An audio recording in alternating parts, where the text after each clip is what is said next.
uno de los trabajos más importantes en nuestra vida de fe.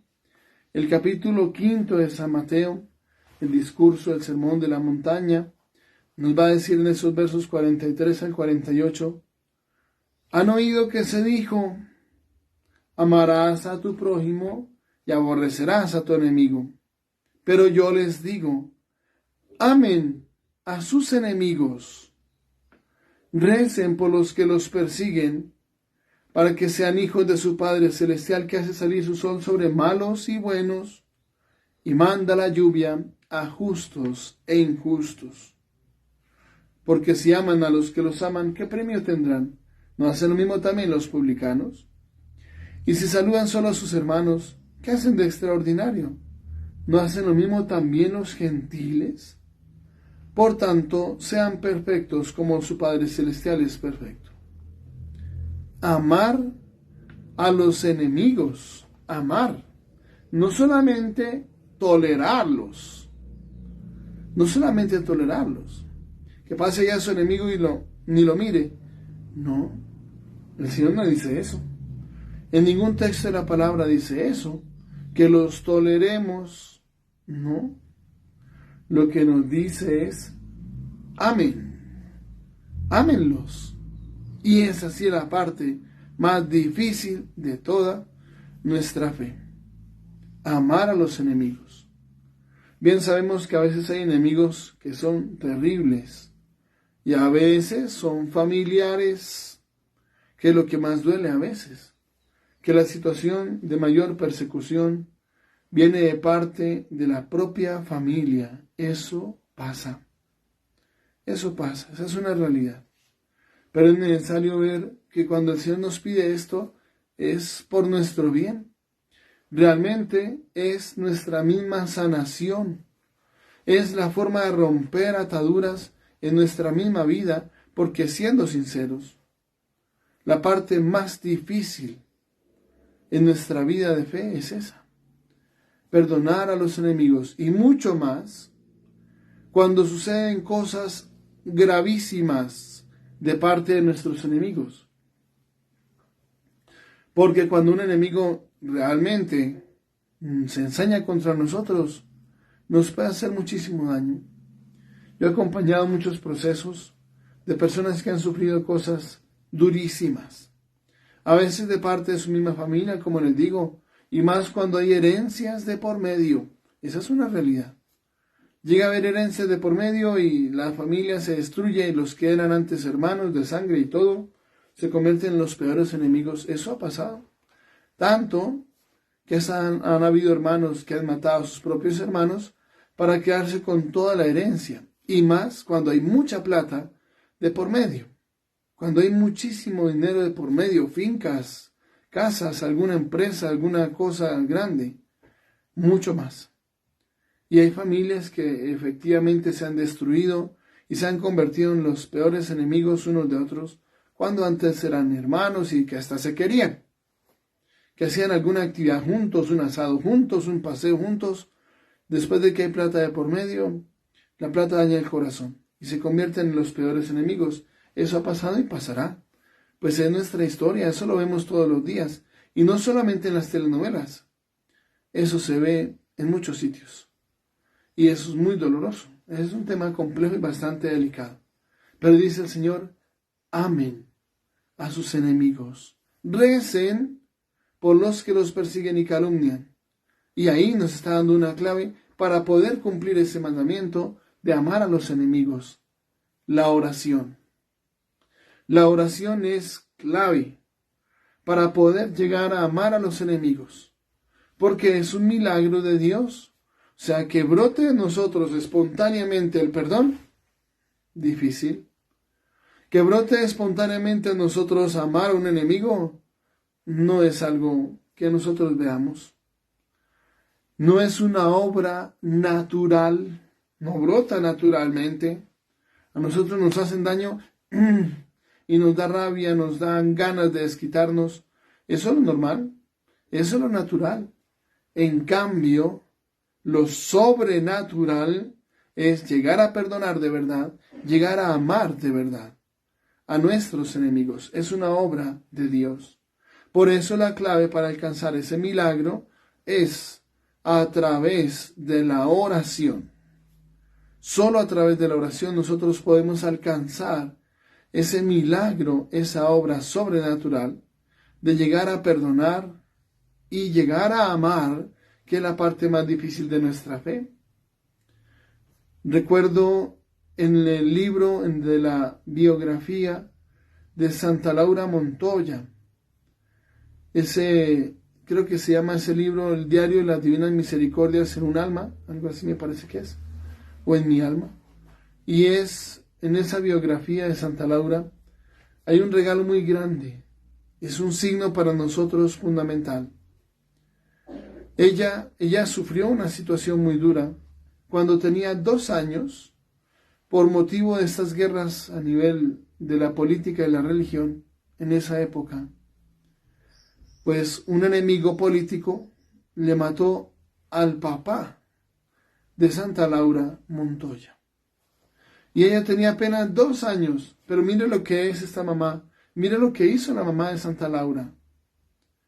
Se puso a enseñarle a sus hijos a orar por ese señor que mató al papá. Entonces todos los días estaban rezando el rosario. Siempre estaban orando por ese señor que se llamaba Clímaco Uribe. Y tanto que Santa Laura, que creció en ese ambiente de la oración por ese señor, llegó a cogerle cariño, a cogerle estima. Y entonces, ya cuando fue creciendo, fue tomando conciencia. Un día preguntó a la mamá, ¿dónde vivirá don Clímaco Uribe, este señor que queremos tanto, por el que rezamos todos los días? Y fue cuando la mamá de Laura les dijo con toda sinceridad, y le dijo a ella, él fue el señor que mató a tu padre. Y tenemos que rezar por nuestros enemigos, porque nos acercan a Dios cuando nos hacen sufrir. Miren esas palabras de esa mamá. ¿Cuántas mamás, cuántos papás lo que hacen es sembrar odios? Y odios que van pasando de una generación a otra. Odios a muerte que ni siquiera se pueden ver. ¿Cuántos papás y mamás hacen eso? En cambio, esta mamá de Laura Montoya, Santa Laura Montoya, le enseñó a rezar todos los días por ese señor, hasta el punto en que Laura llegó a sentir aprecio, cariño, y a sentirlo como un miembro de la familia, y con el deseo de ir a visitarlo. Y cuando le dicen, no, es que él fue el que mató a tu padre, el que asesinó a tu padre. Y ya en ella no había odio, no había rencor. No se le enseñó a odiar. Se le enseñó a perdonar. ¿Cómo? A través de la oración. Y esa es la clave. De otra forma, es difícil que nosotros lleguemos a amar a nuestros enemigos si no es a través de la oración. Difícil. Y este reto es sumamente importante, porque cuando nosotros perdonamos y amamos a nuestros enemigos, alcanzamos un regalo para nosotros mismos. Ese es un regalo para nosotros, porque es nuestra misma sanación. Es nuestra sanación. Es la forma como nosotros podemos restaurar nuestra vida espiritual. Es sanación para nosotros. Porque uno, cuando guarda odio, eso es como si uno permitiera que un ácido entrara en el cuerpo de uno. Lo único que hace es destruir, corroer, destruye la vida espiritual, acaba con toda la vida espiritual de la persona, le roba la paz, le llena de sentimientos negativos. Inclusive los oncólogos recomiendan y nos ruegan, nos piden que nunca guardemos odio contra alguien. Que cuando usted guarda odio, llega a pasar ese enemigo frente a su casa, tal vez hasta se burla, se ríe o lo que sea, y uno guarda odio, se llena de rabia, el cuerpo segrega sustancias que un día se van a convertir en un cáncer, perfectamente un cáncer de estómago o cualquier otro tipo de cáncer, porque el odio lleva a eso. y hace que nuestro cuerpo se enferme. Entonces, cuando nosotros miramos y asumimos ese reto grande de amar a los enemigos, de perdonarlos de todo corazón, es sanación para nosotros mismos. En cambio, el deseo de venganza, el querer hacer justicia por la propia mano, eso solamente lleva a cosas peores. Y es que la violencia genera más violencia. Si uno ejerce violencia contra alguien, inmediatamente genera más violencia de esa persona hacia nosotros. Y si alguien nos hizo daño y nos vengamos, inmediatamente va a generar el deseo de venganza de esa persona hacia nosotros. Y no es el camino. No es el camino. Además, bien sabemos que hay enemigos que pueden llegar a ser tan crueles y tomar decisiones tan extremas que hasta pueden llegar a quitarnos la vida a nosotros o a algunos de nuestros familiares solo por venganza. Cuando uno vive orando por ellos, cuando ya el corazón se limpia de tantas cosas negativas que había y comenzamos a romper esas ataduras, inmediatamente brota en el corazón una sanación. Y es obra de Dios. Se sana nuestro mismo corazón. Se va restaurando nuestro mismo corazón para que no haya cosas negativas que nos vayan carcomiendo, porque efectivamente el maligno utiliza todo eso para hacer daño y mucho. Por eso hay que pedirle al Señor mucha sabiduría para vencer esa tentación y poder perdonar de verdad, perdonar de todo corazón, para que sea nuestra misma sanación y nuestra paz, nuestra alegría. Además, cuando nosotros oramos por una persona que nos ha hecho daño, estamos cumpliendo la enseñanza de Jesús, enseñanza que nos dio con su palabra, como lo vemos en su palabra, en el Evangelio, y con su vida. Porque cuando Jesús llegó a la cruz, estaba rezando por los peores enemigos, los que lo odiaban con un odio cruel, un odio asesino. Ni encontraban con qué atadura poner para llevarlo a la muerte, testigos falsos, de todo, hasta que llegaron al punto de amenazar con la paz del reino. Y ahí pues ya intervino Pilato por miedo, pero hubo cosas muy negativas en el corazón de todos ellos.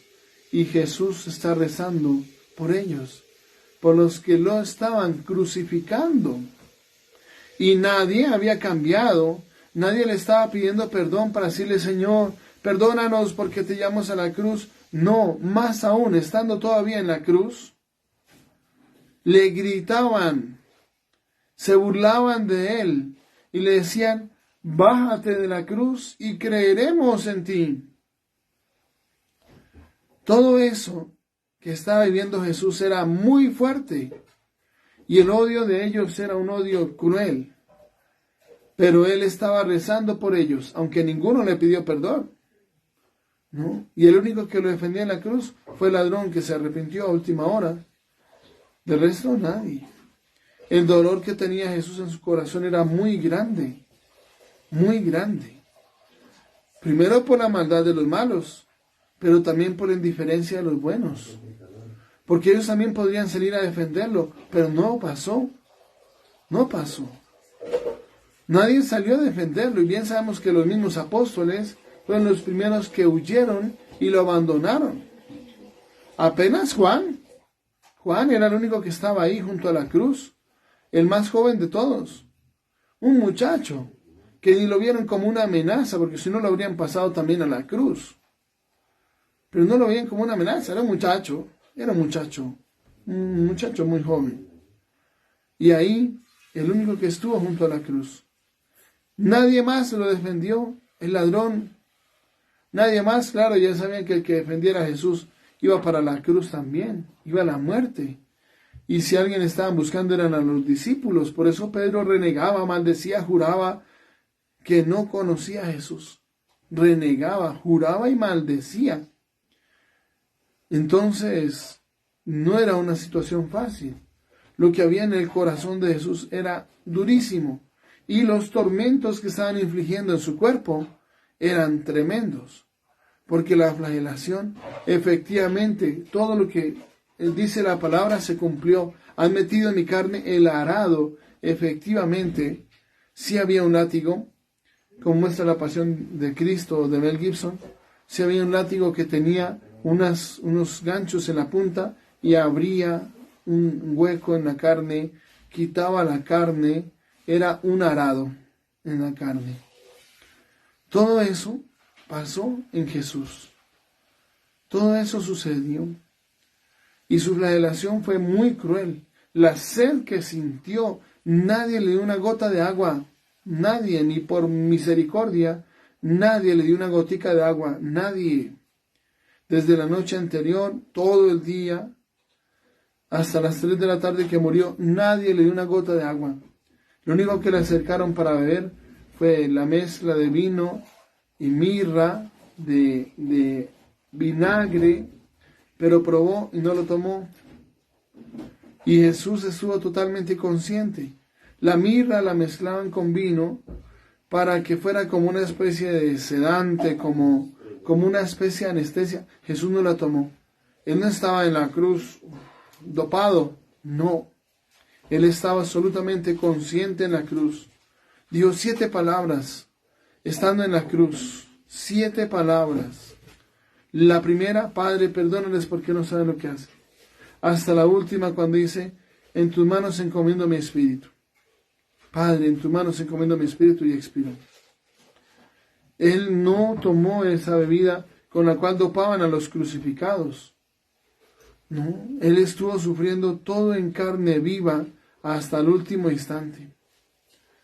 Sus manos traspasadas, sus pies traspasados por clavos gruesos y cuadrados. Fue una situación durísima. Y Él nunca estaba maldiciendo, no estaba renegando, no estaba mandando truenos y centellas sobre todos, que les cayeran rayos a todos. No, ni deseando que les fuera mal. No, estaba rezando por ellos. Padre, perdónales, no saben lo que hacen. No los trates como se merecen. Más bien perdónales porque no saben lo que hacen. Y ahí nos enseñó a nosotros cómo podemos vencer esa tentación y cómo podemos salir victoriosos, aún en una situación tan negativa como esa. Porque realmente era una situación muy dolorosa, muy fuerte. Muy fuerte. Una situación tremenda. Y Él estaba orando por sus enemigos. Enemigos a muerte. Pues también ahí nos muestra el Señor, primero que todo, que se puede. Si Él pudo, con toda esa carga de dolor que tenía, y pudo ofrecer por amor su mismo sufrimiento, pues nosotros también podemos y debemos hacerlo, para sanar primero nuestro corazón, y segundo, para encontrar nuestra libertad, porque si hay una cosa que nos ata, que nos esclaviza, es el odio. Es de lo que más nos esclaviza, de lo que más genera ataduras en nuestra vida. Poder perdonar es sanación para nosotros mismos. Y cuando nosotros recordemos algo que nos hayan hecho y nos causa dolor, es porque todavía es una herida abierta. Y la forma de sanar esa herida es perdonando. Uno quisiera desquitarse, uno quisiera tomar venganza por su propia mano, pero ese no es el camino. No es el camino. Es que ni siquiera la ley del talión. Ayer nos decía el Evangelio, han oído que se dijo, ojo por ojo, diente por diente. Uno escucha eso y suena como muy duro, como que muy fuerte. Era al menos igualdad. Era al menos igualdad. La palabra tales, donde viene talión, significa igualdad. Entonces, tal como le pasa a este, tal le va a pasar al otro. Si es un ojo, que aquí está herido un ojo, allá queda herido un ojo, ambos quedan iguales. Si perdió un diente, le quita un diente y listo, ambos iguales. Ambos iguales. Esa era la ley del talión. Eso implicaba que si yo hago, por ejemplo, afecto a una persona y le quito 1.000.000 de pesos, entonces yo tenía que perder 1.000.000 de pesos o dar 1.000.000 de pesos y así quedan ambos iguales. Era por lo menos igualdad. Era por lo menos igualdad. Porque efectivamente la venganza nunca se sacia. Y si alguien le tumba un diente a uno, uno le tumba toda la dentadura al otro, y la venganza le parece que es poquito. Le parece que es poquito y quiere más y todavía y más y dale más duro. Y eso si no es que le tumbó un diente y a cambio de eso le quita la vida al otro, porque hoy pasa así también en nuestro mundo. Por lo menos la ley del talión era la igualdad. Que si uno fue afectado en 500,000 pesos, el otro también será afectado en 500,000 pesos. Listo, iguales. Pero dice el Señor, no. Si alguien te pega, no le hagas frente al que te agravia.